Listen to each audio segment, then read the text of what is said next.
Então mais um gibizinho do eliminado, dessa vez com o país Marrocos. Quadrinhos no Marrocos. Tem? E a resposta é sim, nós temos. Mas assim, não é tão popular, tão famoso, tão celebrado. Mas sim, há. Então vamos fazer aquela brincadeirinha de sempre, aquele combinado, aquele bem bolado. Vamos achar elementos artísticos antigos que possam justificar ou servir de influência para o que é o quadrinho hoje no Marrocos. Então vamos lá.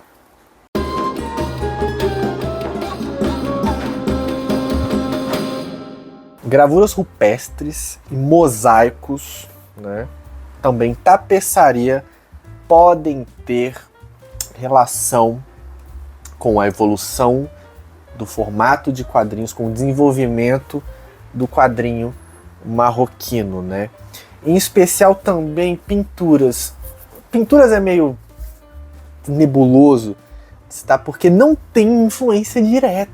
Então esse pintor que eu vou citar aqui, ele é o primeiro pintor marroquino.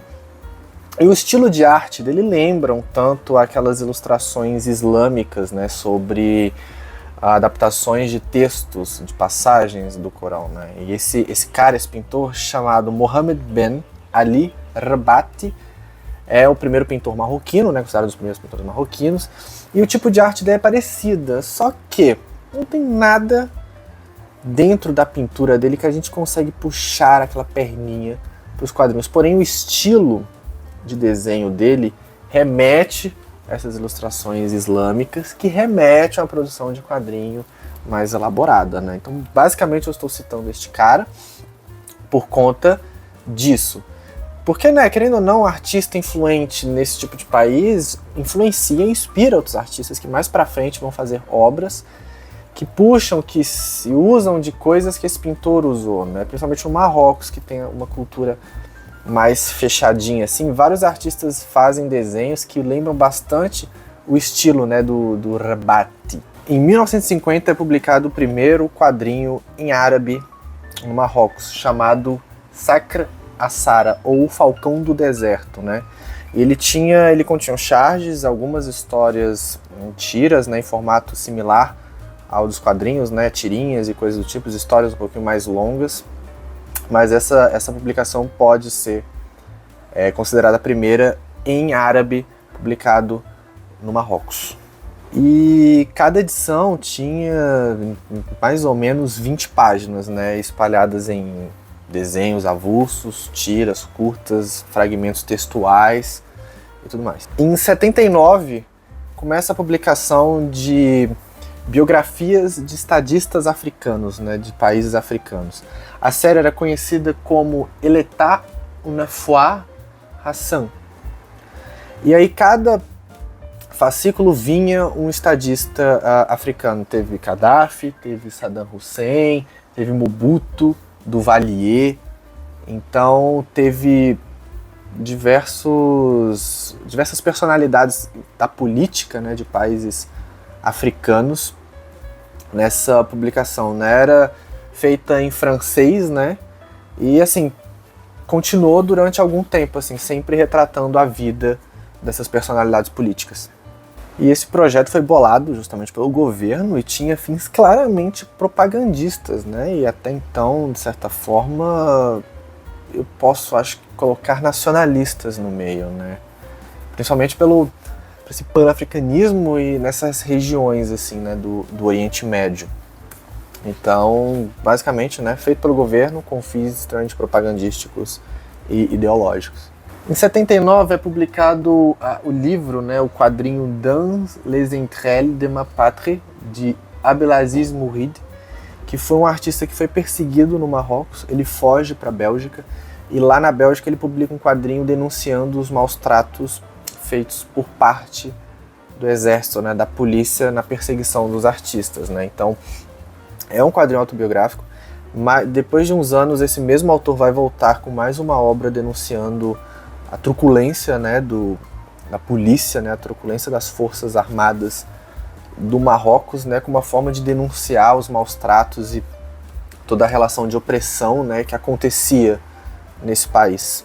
E em 84 começa a cultura de pan-arabização, né, que eu citei em alguns vídeos aí sobre, principalmente no quadrinho saudita, né, que era um movimento para unificar os países árabes, né, como uma espécie, acho que eu posso dizer assim, de um Mercosul, só que não só econômico, mas como ideológico também, de países árabes.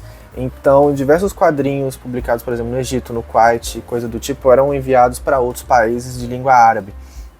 Então, Marrocos foi um desses países que recebeu e também consumia, né, quadrinhos traduzidos para o árabe, né? Então, mangá, isso é curioso, mangás começaram a ser publicados nessa época traduzidos do árabe, inclusive há versões árabes do Mazinger, de obras, né, do Nagaigo.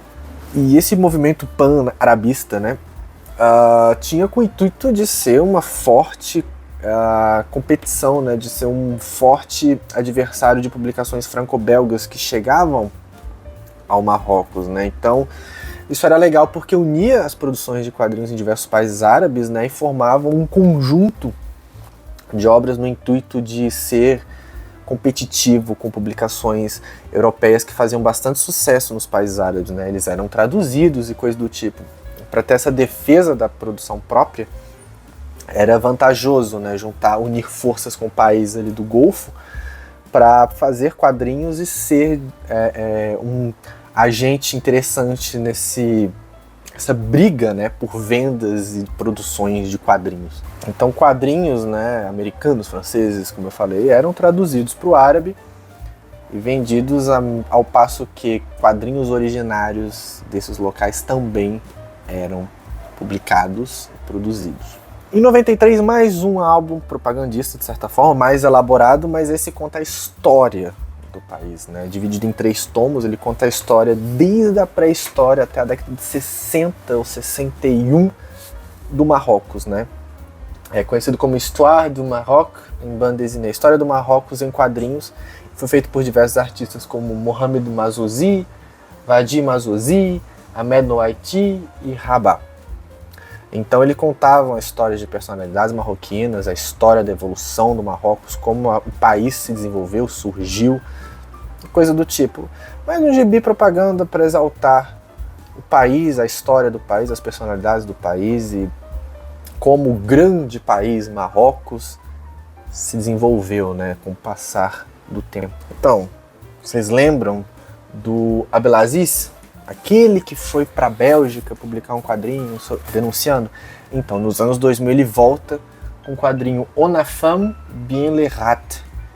Esse aí foi extremamente pesado, porque ele denunciava com muito mais afinco o período dos anos de chumbo que aconteceu no Marrocos, né? Então ele retrata com detalhes torturas e mais torturas que as pessoas perseguidas sofreram nas mãos dos militares marroquinos.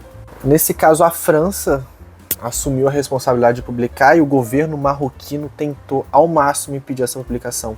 Que nem um quadrinista da Guiné Equatorial, que tem a mesma coisa, que o governo proibiu ele de publicar diversas coisas. Então, o Marrocos, né, tentou ao máximo evitar que esse tipo de publicação fosse feita, porque, né, é uma denúncia extremamente séria, forte e pesada. Porque no quadrinho, o autor, né, o Abdelaziz, ele retrata com muito detalhe. E assim, é cru, não tem firula, nem nada. É uma obra bem forte, bem impactante. Em 2004 é publicado a história Tagelit Naik Ufela, né, O Reino das Alturas, em tradução livre, que é o primeiro gibi publicado na língua berbere, né, no berber. E a história é protagonizada por uma mulher. Isso é muito doido. E o gibi é justamente uma história dessa personagem no intuito de proteger a língua dela, né? Porque, assim, historicamente os berberes sempre foram vítimas, né, de certa forma, de domínios, né? Os romanos tentaram dominar eles até que os islâmicos conseguiram e teve todo o processo de um apagamento, uma diminuição da língua, da cultura, né? Então esse gibi é resultado de um movimento que acontece desde os anos 80 para proteção, né, e exaltação da cultura berbere, né? Então esse quadrinho, né, não só a proteção da língua, mas também com a proteção da família, né, desse grupo berbere, né, que vai sendo deixado de lado durante a história desse povo, né? E que nos anos 80 retoma uma preocupação desse pessoal, né? Em 2004 lança esse quadrinho com uma mulher protagonista dentro de um contexto de proteção, né? E assim, é um gibi importante justamente que é resultado, né, de um fenômeno que vem acontecendo desde a década de 80, que a proteção é a renovação desse rolê da cultura berbere. Em 2001, né, o rei do Marrocos ele cria um instituto para proteção, né, o Instituto da Cultura Berbere, né? Então, foi um fator cronológico que fez a publicação desse gibi vir depois de uma série de coisas que acontecem desde os anos 80, e com 2001 também dando essa ênfase a esse tipo de cultura, né? Até 2004, quando lançam o primeiro quadrinho em língua berbere.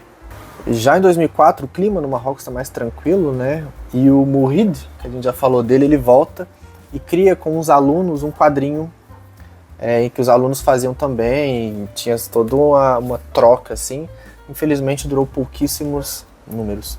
Atualmente, né, desde 2007, uma quadrinista marroquina chamada Zainab Fassik vem fazendo obras de teor feminista de cunho social, né? Ela é uma ativista nas causas feministas, né, e no rolê de mulheres poderem estudar, de serem engenheiras, por exemplo. Ela cria, em 2019, uma graphic novel chamada Hossoma, Corpus et Sexualité au Maroc, Sexualidade e Corpo no Marrocos. E desde essa publicação ela fica bastante famosa dentro, né, da cena de quadrinhos e dentro da cena de quadrinistas que estão ligados a movimentos sociais, que é muito comum em diversos países da Europa, essas quadrinistas, né, que fazem obras voltadas para o corpo feminino, para a sexualidade e coisa do tipo para combater, né, o patriarcado, principalmente em países islâmicos, né, que tem uma resistência, né, muito fechado para a mulher ter a sua liberdade. E o estilo de arte dessa quadrinista é bem provocativo, né, então tem esse lance do corpo, da sensualidade e tudo mais. E essa obra dela, né, essa graphic novel, foi traduzido para francês, para italiano, para diversas línguas. Seria interessante alguma editora aqui no Brasil, principalmente agora que existem diversas editoras publicando material crítico, né, material social, assim, sobre diversas coisas, desde gênero até coisas relacionadas ao feminismo em países. A Nemo, né, publicou obras, quadrinhos jornalísticas da denúncia das mulheres no Iêmen. Então é um material bastante interessante e deveria sair aqui, principalmente por se tratar de uma quadrinista marroquina, que tratam de obras do cotidiano, né, da sociedade do Marrocos, dentro dessa ótica feminista, assim, né, dessa ótica da liberdade, né, sexual. Então é isso, terminamos aqui mais um vídeo do Gibizinho do Eliminado, dessa vez foi o Marrocos. Se você tiver curtido, mete o like. Quer comentar alguma coisa? À vontade. Gostou do canal? Quer ficar a par de futuros vídeos? Se inscreve. Tem também o sininho, ativa o sininho em algum lugar aí para você ser notificado quando ter novos vídeos de quadrinhos, né? Então é isso, espero que tenham gostado, um beijo e até o próximo vídeo.